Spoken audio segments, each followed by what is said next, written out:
more. We can cross to Boston and speak to Arash Azizi, a contributing writer at The Atlantic and the author of What Iranians Want: Women, Life, Freedom. Arash, thank you for speaking to Paris Direct. I just want to begin. We heard from our correspondent earlier talking about how the crowds this Sunday seem to be even bigger than what we saw on Saturday. A lot of the Supreme Leader's critics had long said he did not have the support of the Iranian people. What does the turnout suggest about that claim? Of course, he doesn't have the support of the Iranian people. The turnout is not that significant. A state with all its power can always mobilize a couple of million people to go. Although, let me also say, when I say he doesn't have the support of the people, that means he doesn't have support of the most of the people. And you don't need to trust me or even polls for that. And there are many other indicators. There are internal polls of the Islamic Republic. There are also voting behavior patterns that we can see. Basically, people for the last couple of decades, whenever they voted internal elections in the Islamic Republic, they've always gone against what Khamenei wanted. But obviously, there is a very vocal, important minority. I would say they number between 10 to 15 million Iranians who are not only they support Khamenei, they're sort of hardcore supporters of him.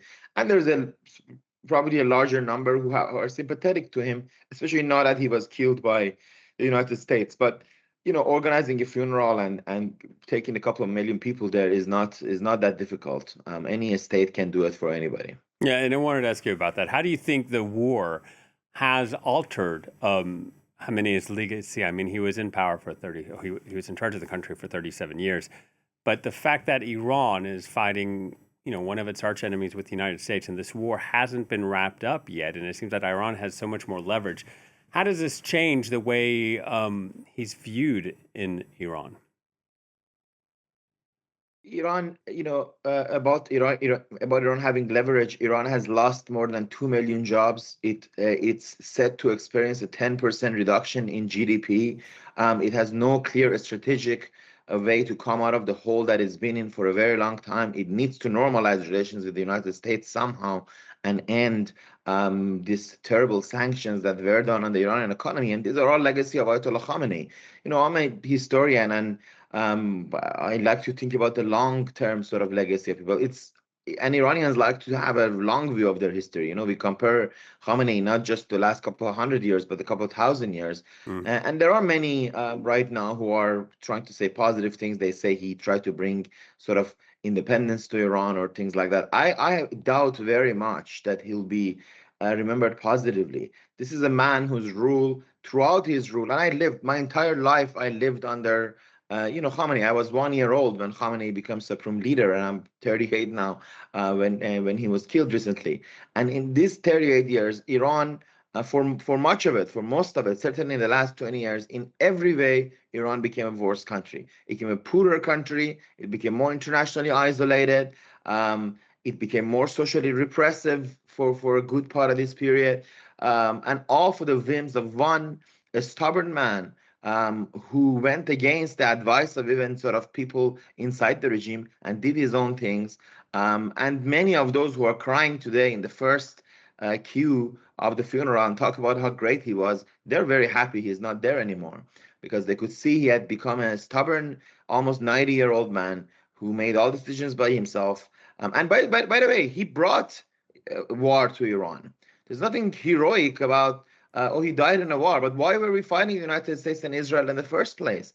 When Khamenei first became supreme leader, Iran had just wrapped up its war with Iraq. It had no reason to want to fight Israel or the United States. It was Khamenei who adopted these policies, and he repeatedly suppressed the reform movement and others who, Iranians, whenever they could vote in presidential elections the last 20 years, they voted for a candidate who said, let's stop picking up fights and let's focus on the Iranian economy to develop it. Khamenei repeatedly stopped them with different ways, threw them out of office, rigged elections, did everything he could to stop them from pursuing this path. And he promised famously in 2018 that Iran didn't need to negotiate with the United States and that it won't have war. He famously said, no negotiations, no war. Of course, he had to negotiate at the end, and there was war, and he was killed in it. I think he would be remembered as a hapless supreme leader whose legacy for Iran is quite bad, and it didn't do much to improve the lives of his people. And here we are with this week long of funeral processions taking place in Iran. Given everything you just said, then do you think we might end up seeing some possible protests or people trying to disrupt the proceedings and the events that are scheduled over the coming days? No, because the other legacy of Ayatollah Khamenei is that in January, in the last weeks of his rule, he helped kill between 7 to 20,000 protesters, some of them in blood, in the bloodiest suppression of protests in Iranian history. So no, I think while it's not impossible, what is impossible is predicting a spontaneous protest. But I doubt protest movement would do it. It would be the most dangerous time to come out now against a very sort of organized group, and their security worries that they have probably now that they will be sabotaged by foreign elements and all that. So I think it's very unlikely that you'd have protests, and the Iranian civil society will rise up again, will show its face, will protest again. But it's also something more to remember is that in Tehran, they're not just burying Ayatollah Khamenei and across Iran. They're burying Khameneism. They're burying his legacy. The regime itself, even though they claim they love Khamenei, even though they claim they're following his path, very slowly. It's my assessment that they'll move away from some of the fundamentals of his beliefs. This ideological anti-Americanism, this revolutionary desire to destroy Israel, this attempt to impose a Puritan version of Islam in Iranian society where mandatory hijab Yeah, and is Arash, seriously sorry to cut off there, but his son replaced him as supreme leader, Moshtaba. We still don't see him, but he replaced his father as supreme leader. You think it would be him leading that separation from what his father did, or would it be other clerics doing that? Well, I don't think clerics hold power in the Islamic Republic anymore as much. There is a lot, I'm humble in my analysis. There's a lot we don't know about Mushtaba.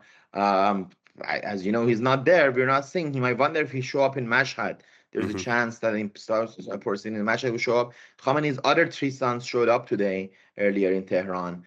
So there's a lot we don't know about him. But at the moment, the real power doesn't lay with him really. It lays with this cast of military security figures, most important of whom is Bagher Ghalibaf, the Speaker of the Parliament, who had a prominent role in the funeral so far, of course, and you can see him.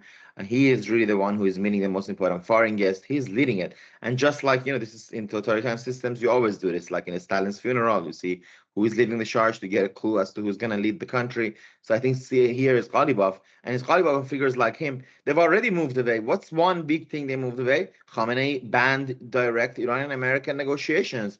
Ghalibaf immediately, a month after his death, Ghalibaf met with J.D. Vance. This is the highest level Iranian-American negotiations since 1979. They will also do away with the other strictures that he put in place, and they'll move away from his policies. Although, unfortunately, I don't think these people will move in the direction of democracy or anything like that, but they will drop the foreign policy belligerence and some sort of a social repression. They also know that they have to focus on economic development, or Iran will be a basket case otherwise. Arash, thank you so much for your time. Writer and author Arash Azizi joining us from